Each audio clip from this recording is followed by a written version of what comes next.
¿Sabes que hay algo que puedes estar haciendo en secreto, que está alejando al Espíritu Santo de tu vida ahora mismo? No es lo que crees.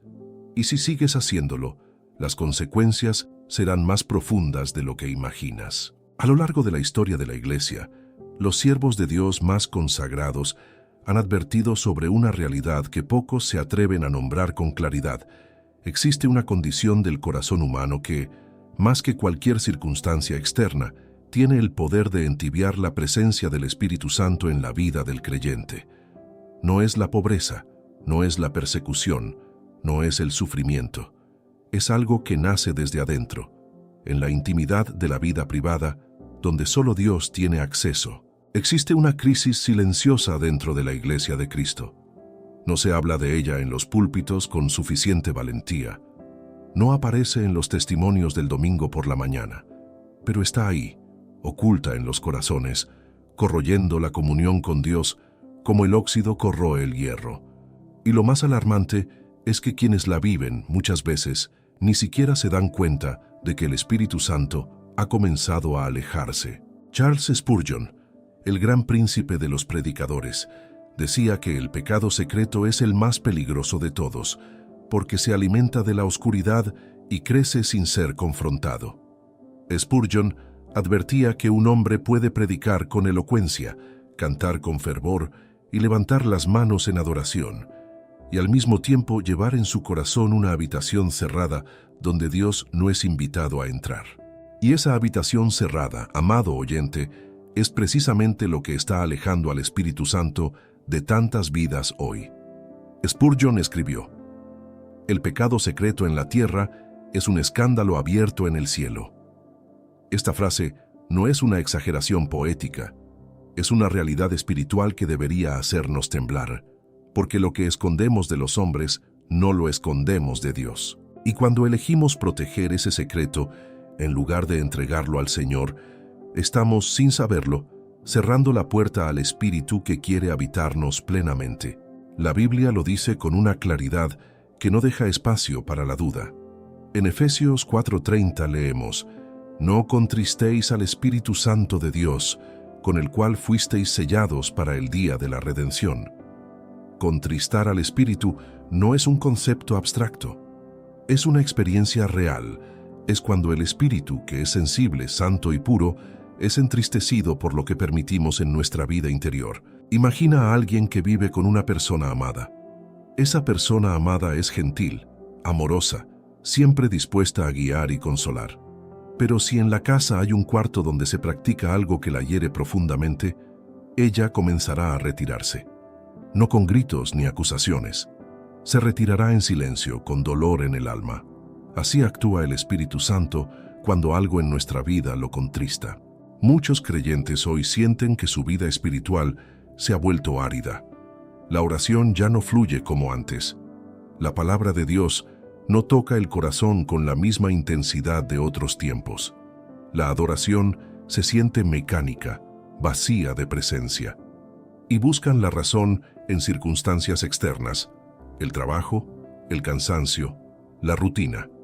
Pero la razón, en muchos casos, está en ese secreto guardado con tanto celo. Ese secreto que se justifica con 1000 argumentos y que paso a paso, sin que el creyente lo note con claridad, ha ido apagando la llama del Espíritu. Como cuando alguien cubre poco a poco las ventanas de una habitación. La oscuridad no llega de golpe. Llega gradualmente, hasta que un día la persona mira a su alrededor y ya no recuerda cómo era vivir en plena luz de la presencia de Dios. Spurgeon también decía que la conciencia es la voz de Dios dentro del hombre, y cuando esa voz habla, hay dos caminos: escucharla con humildad y arrepentirse, o ahogarla con excusas hasta que su sonido se vuelva cada vez más débil. Desgraciadamente, hay quienes han elegido el segundo camino. Hoy viven en una frialdad espiritual que confunden con madurez, cuando en realidad es señal de alejamiento. El profeta Isaías describió con exactitud esta condición cuando escribió en Isaías 59:2: «Vuestras iniquidades han hecho división entre vosotros y vuestro Dios, y vuestros pecados han hecho ocultar de vosotros su rostro para no oír». La división no siempre llega con escándalos visibles. Muchas veces llega en silencio, cultivada en lo secreto, en esos momentos donde nadie más está mirando. Y aquí está la trampa más sutil del enemigo: convencer al creyente de que puede compartimentar su vida, que puede tener una parte pública, devota y respetable, y una parte privada donde las concesiones están permitidas, que Dios entiende, que Dios tolera, que al final la gracia lo cubre todo sin necesidad de cambio real. Esta es una de las mentiras más destructivas que el diablo ha plantado en la mente de los hijos de Dios. Porque la gracia no fue dada para justificar la doble vida, fue dada para transformarla. El apóstol Pablo lo preguntó con una claridad que corta como espada en Romanos 6:1-2. ¿Qué, pues, diremos? ¿Perseveraremos en el pecado para que la gracia abunde? En ninguna manera. La gracia es el poder de Dios para librar, no una alfombra bajo la cual esconder lo que no queremos soltar. Es urgente que entendamos que el Espíritu Santo no se aleja de una sola vez. Su retirada es progresiva, casi imperceptible al principio. Primero se apaga la sensibilidad espiritual, luego la palabra deja de hablar con vida, después la oración se convierte en monólogo. Y finalmente, el creyente puede estar en un culto lleno de cánticos y mensajes y sentir el corazón completamente hueco. Todo por algo que se practica en secreto, creyendo que no tiene consecuencias. Este mensaje no ha llegado a tus oídos por casualidad. Si estás aquí, es porque algo en tu espíritu reconoce que necesitas escuchar esto. Quizás hay algo en tu vida que has mantenido en las sombras, quizás un hábito, una actitud, un pensamiento que alimentas en privado y que has aprendido a separar de tu vida espiritual pública. Hoy, el Señor te habla con amor, pero también con urgencia verdadera. Recuerda que el Señor no busca tu perfección antes de acercarte. Busca tu honestidad, busca ese momento en que te presentas delante de Él sin máscaras, sin justificaciones, con el corazón abierto y dispuesto a ser transformado. Ese es el primer paso para que el Espíritu Santo no se aleje, sino que regrese con poder a cada rincón de tu vida. Si hoy sientes que la distancia entre tú y Dios ha crecido, si la presencia del Espíritu ya no es lo que era, no puedes seguir esperando. Adquiere ahora nuestro ebook 21 días para restaurar tu intimidad con Dios. En 21 días guiados por la palabra, tu vida de oración, tu sensibilidad espiritual y tu comunión con el Espíritu pueden ser completamente restauradas. El enlace está en el primer comentario fijado. No dejes pasar esta oportunidad. Y si este mensaje ya está tocando tu corazón, suscríbete a este canal. Aquí encontrarás semana tras semana mensajes que alimentan el alma y fortalecen la fe. No te pierdas lo que Dios tiene preparado para ti a través de esta palabra. Cuando el Espíritu Santo se aleja, no siempre lo hace de manera dramática. No hay un trueno, no hay una señal visible en el cielo. Simplemente, un día el creyente nota que algo ha cambiado. La palabra ya no habla con la misma claridad. La oración se siente como palabras que rebotan contra el techo, y la paz que antes llenaba el corazón parece haberse evaporado sin explicación aparente. Pero hay una razón, siempre hay una razón. Y en muchos casos esa razón tiene nombre: la hipocresía espiritual practicada en secreto. No hablamos aquí de la persona que lucha abiertamente con sus debilidades, que llora delante de Dios, que corre al Señor cuando cae. Hablamos de algo diferente y mucho más peligroso: la persona que ha aprendido a construir dos versiones de sí misma, una versión para la iglesia, para la familia, para las redes sociales, y otra versión que solo existe en la oscuridad, en los momentos donde nadie la ve. Esta doble vida no comienza con grandes decisiones, comienza con pequeñas concesiones, con un pensamiento que se alimenta en silencio, con un contenido que se consume cuando la puerta está cerrada, con palabras que se dicen en privado y que jamás se dirían en público, con actitudes que se esconden porque, en el fondo, la conciencia ya sabe que no son de Dios. Y el problema no es solo el acto en sí. El problema es lo que ese acto le hace a la relación con el Espíritu Santo. La Escritura nos enseña en 1 Corintios 6:19: ¿O ignoráis que vuestro cuerpo es templo del Espíritu Santo, el cual está en vosotros, el cual tenéis de Dios? Si el cuerpo es templo del Espíritu, lo que se introduce en ese templo importa. Lo que se permite en ese templo importa. Nadie entraría a un santuario sagrado con barro en los pies y basura en las manos. Pero eso es precisamente lo que ocurre cuando se alimenta el pecado secreto mientras se pretende adorar a Dios. Hay quienes guardan rencor en el corazón por años y cada domingo levantan las manos en adoración.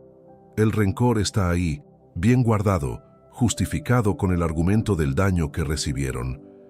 Pero el Señor es claro en Mateo 6:15. Pero si no perdonáis a los hombres sus ofensas, tampoco vuestro Padre os perdonará vuestras ofensas. El perdón no ofrecido es una puerta cerrada al Espíritu. Hay quienes practican la codicia en secreto. No roban con las manos, pero devoran con los ojos y con los pensamientos todo lo que no les pertenece. Se consumen en envidia, en comparación constante, en el deseo ardiente de lo que tiene el otro. Y mientras tanto, sonríen en el grupo de oración y hablan de contentamiento. Pero el Espíritu, que conoce los pensamientos, no puede habitar plenamente donde la codicia reina en lo oculto. Hay quienes alimentan fantasías impuras, no necesariamente con actos físicos, pero sí con la mente, con los ojos, con lo que consumen a solas. El Señor Jesús dijo en Mateo 5:28: Pero yo os digo que cualquiera que mira a una mujer para codiciarla, ya adulteró con ella en su corazón. Lo que ocurre en el corazón no es menos real que lo que ocurre en el cuerpo, y el Espíritu Santo no puede cohabitar con aquello que va en contra de la santidad que Él mismo representa.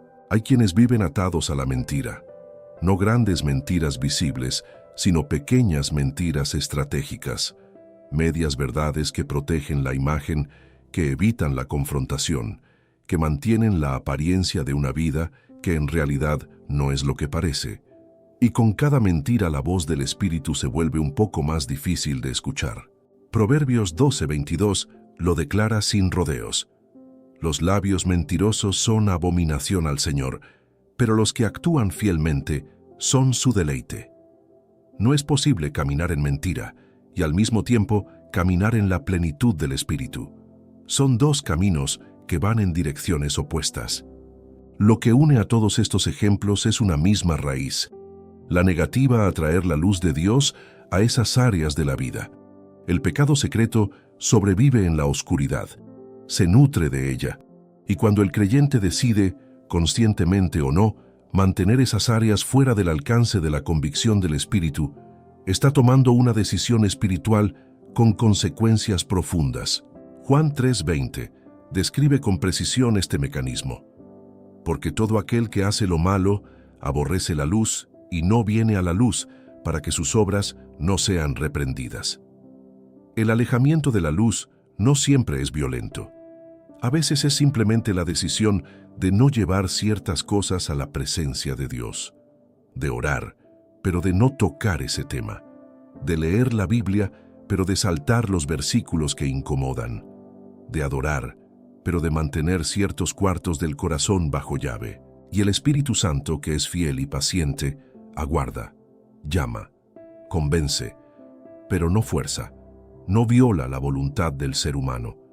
Si la persona decide mantener esa área cerrada, el Espíritu respeta esa decisión, y al respetarla, se retira, no porque quiera abandonar, sino porque no puede habitar donde no es bienvenido en toda su plenitud. Esta es una realidad que debería despertar al creyente con urgencia, porque el tiempo pasa, las semanas se convierten en meses, los meses en años, y lo que comenzó como una pequeña concesión se convierte en una fortaleza, en una zona del corazón tan endurecida que ya ni siquiera duele. Y ese endurecimiento es la señal más clara de que el Espíritu ha estado ausente por mucho tiempo. Pero aquí está la buena noticia, y es una noticia que debe resonar con fuerza en el alma. El Espíritu Santo no se fue para siempre. Su alejamiento es una advertencia, no una sentencia. Es la señal de que algo necesita cambiar, no la prueba de que todo está perdido.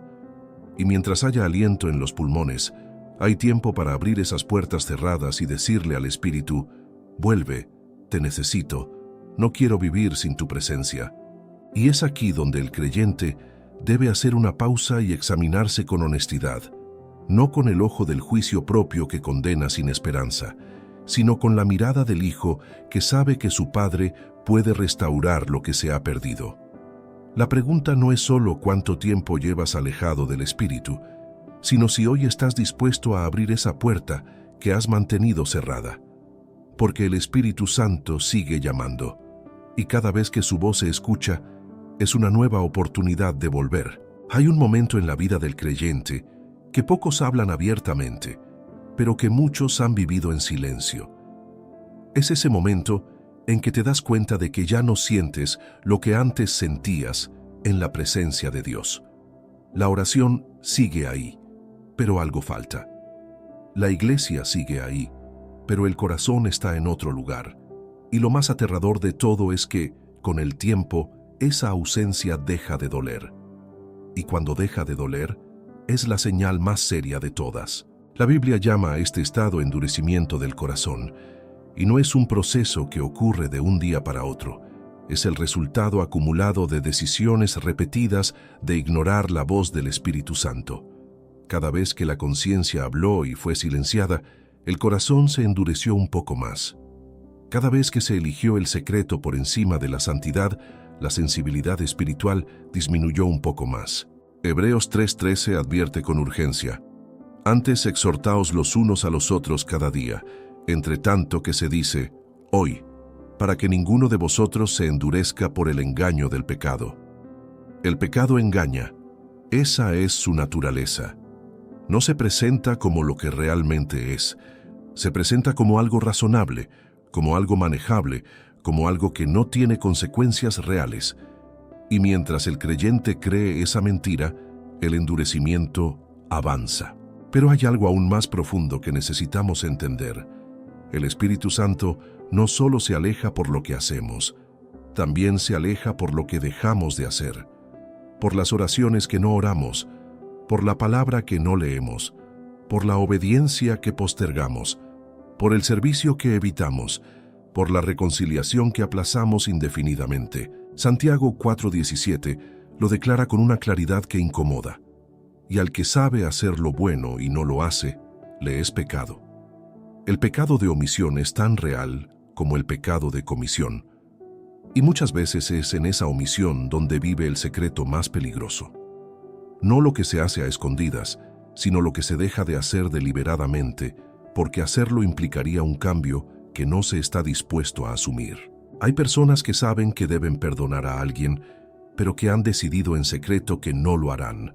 No lo dicen en voz alta, no lo confiesan en la iglesia, simplemente lo guardan, envuelto en justificaciones, en el fondo del corazón.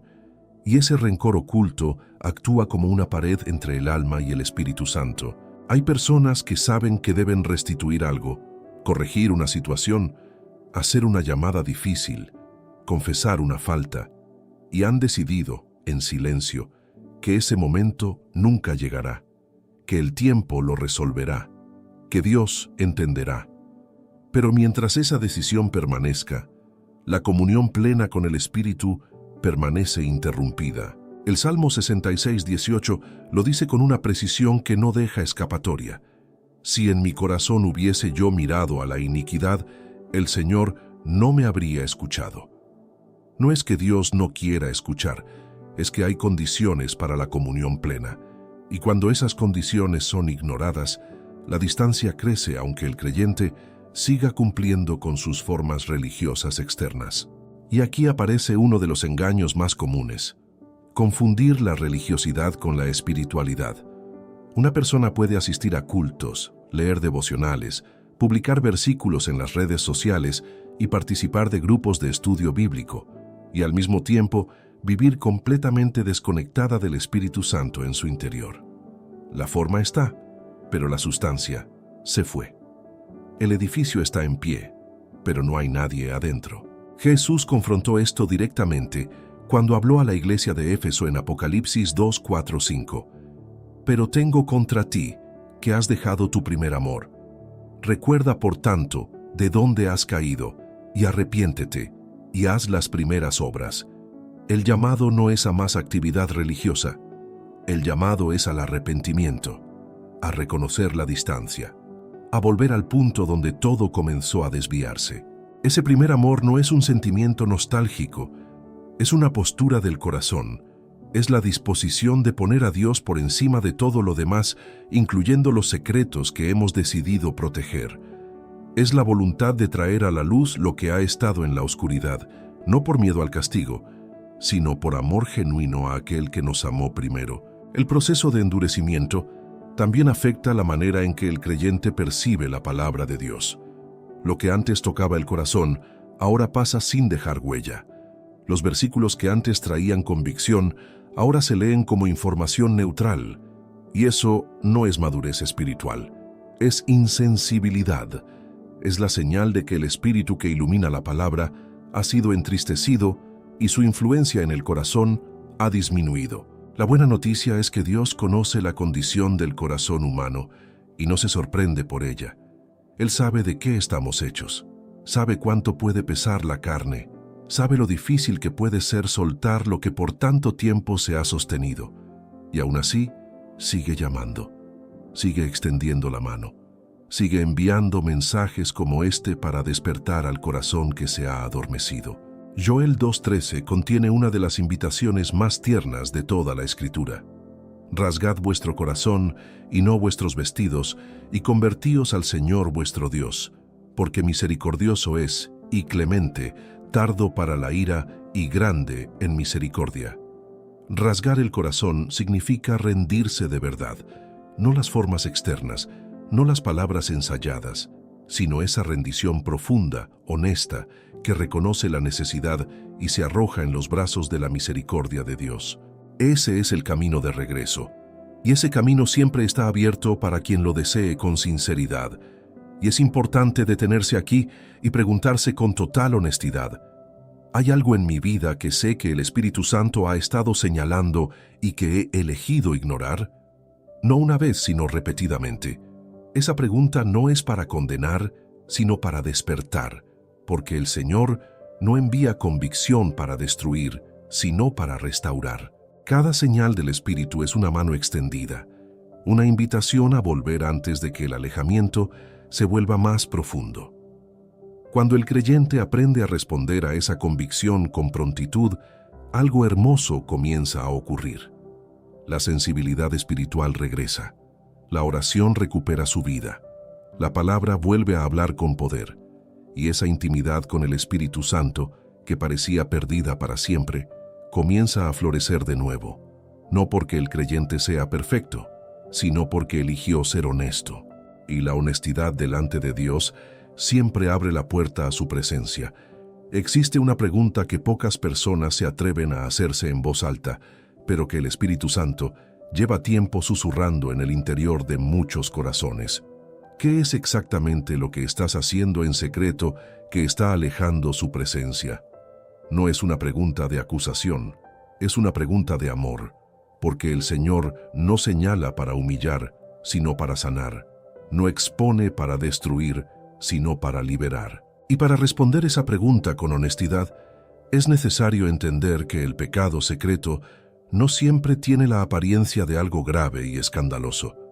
Muchas veces se esconde en hábitos que parecen inofensivos, en actitudes que se han normalizado con el tiempo, en conversaciones que se tienen solo en la mente, en decisiones pequeñas que se repiten hasta volverse parte del carácter. Uno de los secretos más comunes que aleja al Espíritu Santo es el orgullo espiritual encubierto. No el orgullo que se proclama abiertamente, sino ese orgullo silencioso que se alimenta en lo interior. El que compara, el que juzga, el que mira a los demás con desdén aunque nunca lo diga, el que en el fondo cree que merece más reconocimiento, más honor, más lugar, el que se ofende cuando no se le da el espacio que considera que le corresponde. Proverbios 16:5 advierte sin rodeos: abominación es al Señor todo altivo de corazón, tarde o temprano será castigado. El orgullo del corazón, aunque invisible para los demás, no lo es para Dios, y el Espíritu Santo, que mora en los humildes, no puede expandirse plenamente en un corazón que se ha llenado de sí mismo. Otro secreto que apaga la presencia del Espíritu es la falta de integridad en las áreas prácticas de la vida.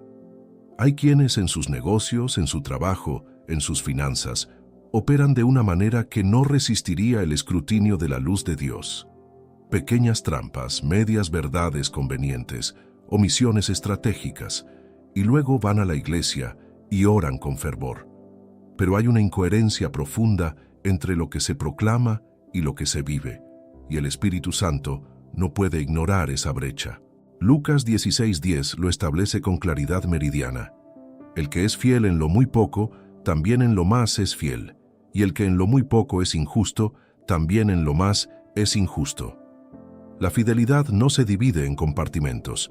No se puede ser íntegro en lo espiritual y deshonesto en lo práctico.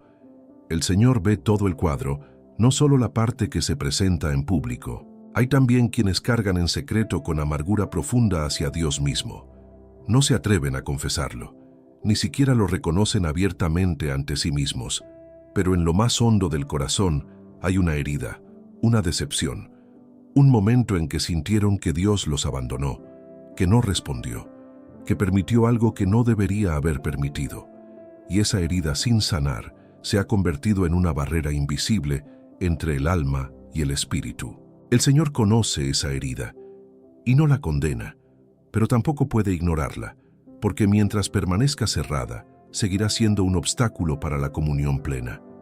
La sanidad comienza cuando se lleva esa herida a la presencia de Dios con honestidad total, cuando se dice lo que realmente se siente sin adornos religiosos y se confía en que Él, que es fiel, tiene respuestas que la mente humana aún no puede comprender.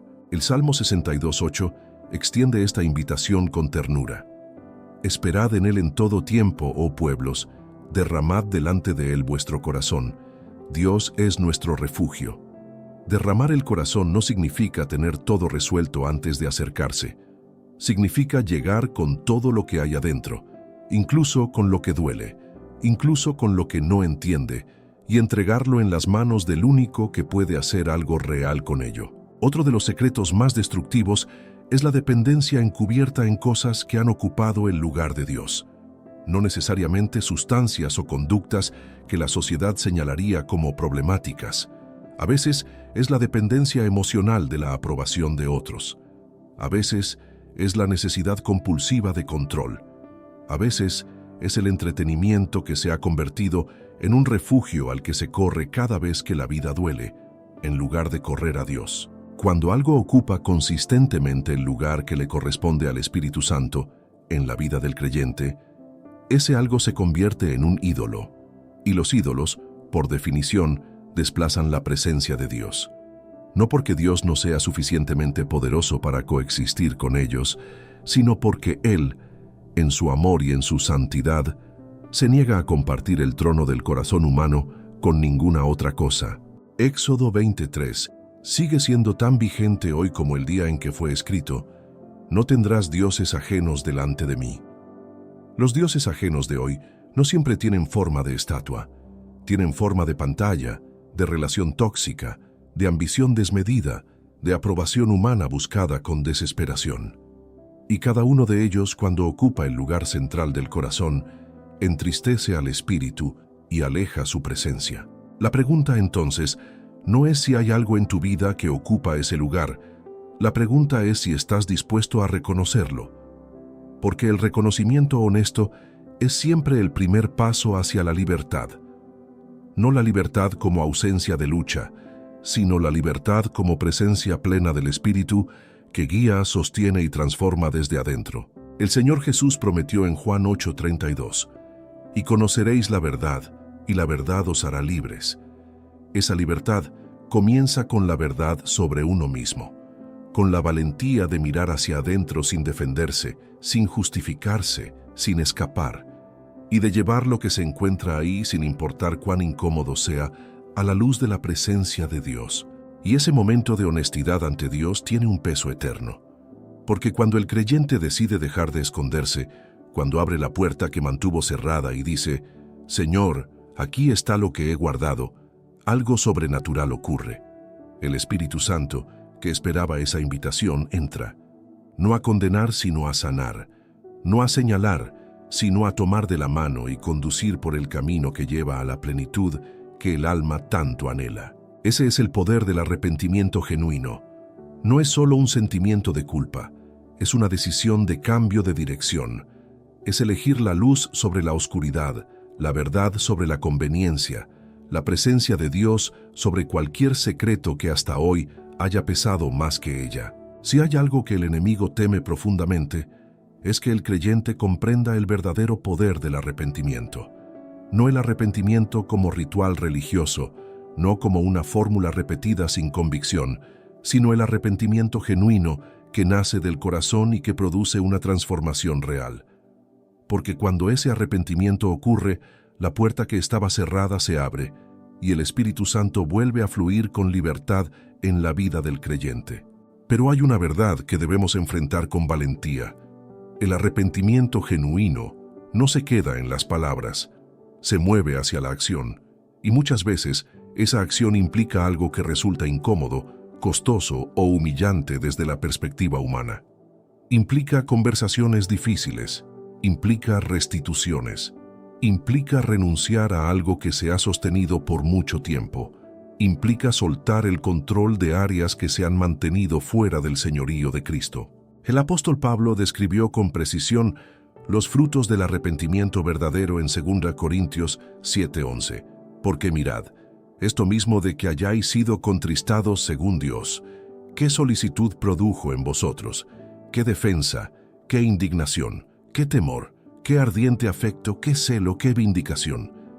El arrepentimiento genuino no deja al creyente igual, lo mueve, lo sacude, produce en él una urgencia santa de corregir lo que estaba mal. Y esa urgencia es precisamente lo que muchos han perdido, no por falta de conocimiento bíblico, no por falta de asistencia a la iglesia, sino porque el pecado secreto ha anestesiado la sensibilidad espiritual hasta el punto de que ya no hay urgencia, ya no hay indignación santa contra el propio pecado, ya no hay llanto ante la presencia de Dios.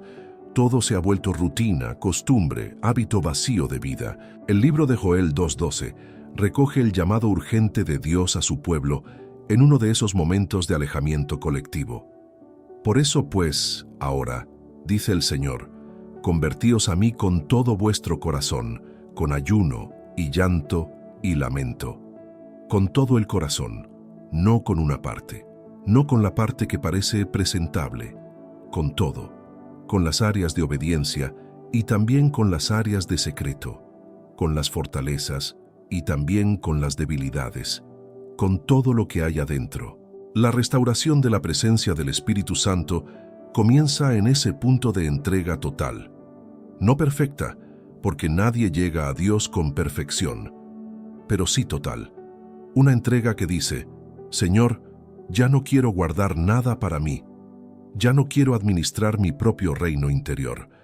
Toma todo lo que soy, incluyendo lo que me da vergüenza, incluyendo lo que he protegido, incluyendo lo que no entiendo de mí mismo. Hay algo profundamente liberador en ese momento, porque el peso del secreto es uno de los pesos más agotadores que existe. Mantener una doble vida, aunque sea solo en la mente, consume energía espiritual de manera constante. Requiere vigilancia, requiere justificaciones continuas, requiere construir muros cada vez más altos para que nadie se acerque demasiado, y todo ese esfuerzo se hace a costa de la libertad que Cristo compró con su propia sangre. Juan 8:36 lo proclama con una certeza que no admite dudas. Así que si el Hijo os libertare, seréis verdaderamente libres. Esa libertad no es solo teológica, es práctica, es cotidiana, es profundamente personal. Es la libertad de no tener que esconderse más. La libertad de vivir en una sola pieza, sin versión pública y versión privada. La libertad de abrir cada rincón del corazón al Espíritu Santo sin temor al rechazo. Y esta libertad, una vez experimentada, transforma radicalmente la manera en que el creyente se relaciona con Dios. La oración deja de ser una obligación y se convierte en conversación. La palabra deja de ser un texto religioso y se convierte en voz viva. La adoración deja de ser una actuación y se convierte en desbordamiento genuino de un corazón que ha sido tocado por la presencia real del Espíritu. El Salmo 51, escrito por David en uno de los momentos más oscuros de su vida, es quizás el retrato más honesto de lo que ocurre cuando un creyente lleva su secreto más profundo a la presencia de Dios. David no se disculpó, no se justificó, no buscó circunstancias atenuantes. En el versículo 10 clamó: «Crea en mí, oh Dios, un corazón limpio, y renueva un espíritu recto dentro de mí». No pidió que Dios ignorara su pecado, pidió transformación real desde adentro. Y en el versículo 11, con una urgencia que revela cuánto valoraba la presencia del Espíritu, rogó: «No me eches de delante de ti, y no quites de mí tu Santo Espíritu». David sabía lo que era vivir sin esa presencia, sabía el vacío que dejaba, y ese conocimiento lo llevó a una oración que venía de lo más profundo de su ser. Esa misma oración puede ser tuya hoy. No importa cuánto tiempo ha pasado, no importa cuán profundo sea el secreto, no importa cuántas veces hayas intentado cambiar y hayas caído. Lo que importa es que el Espíritu Santo todavía está llamando. La misericordia de Dios es nueva cada mañana, como declaró Jeremías en Lamentaciones 3, 22, 23. Por la misericordia del Señor no hemos sido consumidos, porque nunca decayeron sus misericordias. Nuevas son cada mañana. Grande es tu fidelidad. El camino de regreso siempre está abierto, y cada paso en esa dirección, por pequeño que sea, es respondido por el Espíritu Santo con una presencia que se siente, que transforma, que llena los vacíos que ningún secreto del mundo podría jamás llenar. Dios no está esperando que seas perfecto para acercarte. Está esperando que seas real. Esa es la diferencia entre la religión y la verdadera fe. La religión exige que te presentes limpio. La fe te invita a venir tal como estás, porque es en su presencia donde la limpieza ocurre. Y cuando llegas con esa honestidad, el Espíritu Santo, que parecía distante, de repente está más cerca que nunca, listo para hacer en ti lo que tú solo jamás podrías hacer. Ese es el corazón de este mensaje. No más secretos, no más doble vida, no más distancia innecesaria del Espíritu que tanto deseas. Solo la decisión valiente de traerlo todo a la luz y confiar en que la gracia de Dios es suficiente para cubrirlo todo. Y cuando eso sucede, algo en el Espíritu lo reconoce de inmediato. No necesitas que nadie te lo confirme. Lo sientes. La oración que antes era seca, de repente fluye. La palabra que antes era letra, de repente tiene vida. Y la adoración que antes era actuación, de repente es encuentro real. El Espíritu Santo no regresa a medias. Cuando regresa, regresa con poder, con paz y con una presencia que lo transforma todo desde adentro. Hoy el Espíritu Santo te ha hablado, no para condenarte, sino para restaurarte, no para alejarse, sino para volver. La decisión está en tus manos: abrir esa puerta, traer a la luz lo que vivía en secreto y confiar en que su misericordia es mayor que cualquier falla. Si este mensaje tocó tu corazón y deseas caminar estos días de restauración con una guía concreta, adquiere ahora nuestro ebook 21 días para restaurar tu intimidad con Dios, disponible en el enlace del primer comentario fijado. 21 días que pueden cambiar tu vida espiritual para siempre. Gracias por haber llegado hasta aquí. Si este mensaje bendijo tu vida, suscríbete al canal, dale like a este video y déjanos tu comentario. Nos alienta saber que esta palabra está llegando a corazones que la necesitan. Los próximos videos ya están esperando por ti en la pantalla.